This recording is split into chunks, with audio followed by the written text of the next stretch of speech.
TV सत्यमेव व्रतम।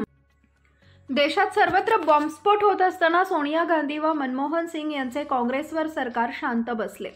पण आता पंतप्रधान नरेंद्र मोदी यांच्या सरकारने पाकिस्तानात सर्जिकल स्ट्राईक करून अतिरेक्यांचा खात्मा केला। मोदी यांनी देशाला सुरक्षित व समृद्ध बनवण्याचं काम केलं असा दावा केंद्रीय गृहमंत्री अमित शहा यांनी शुक्रवार दिनांक 15 रोजी हिंगोली इथं बोलताना केला। अमित शहा यांची शुक्रवारी हिंगोली येथील रामलीला मैदानावर महायुतीच्या उमेदवाराच्या प्रचारार्थ सभा झाली।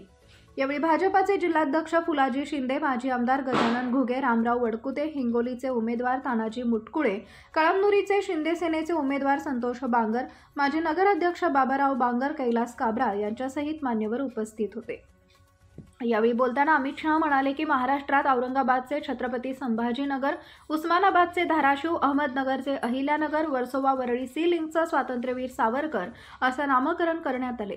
मात्र काँग्रेसने नवीन उपक्रमांना पंडित नेहरू, इंदिरा गांधी, राजीव गांधी यांच्याशिवाय कोणाचंही नाव दिलं नाही। भारतरत्न डॉक्टर बाबासाहेब आंबेडकर यांचा अपमान करण्याचं काम काँग्रेसनंच केल्याचा आरोपही त्यांनी यावेळी केला। काँग्रेस सरकार पाऊलउतर झाल्यानंतरच बाबासाहेबांना भारतरत्न मिळाल्याचं त्यांनी स्पष्ट केलं। काँग्रेसच्या सोनिया गांधी, राहुल गांधी यांनी आता लॉन्च करण्याचा 20 वेळा प्रयत्न केला। आता 21वा प्रयत्न देखील फोल ठरणार असल्याची टीकाही त्यांनी केली। काश्मीरमधील 370 कलम पुन्हा लागू करण्याचा प्रस्ताव काँग्रेस पक्षाने आणलाय। मात्र गांधी घराण्याची चौथी पिढी हे कलम पुन्हा लागू करू शकणार नाही। काँग्रेसने 70 वर्ष राम मंदिर अडवून ठेवलं होतं, मात्र पंतप्रधान नरेंद्र मोदी यांनी 5 वर्षातच केसही जिंकली, भूमिपूजन केलं, मंदिर उभारले आणि प्रभू श्रीरामाची प्राणप्रतिष्ठाही केली।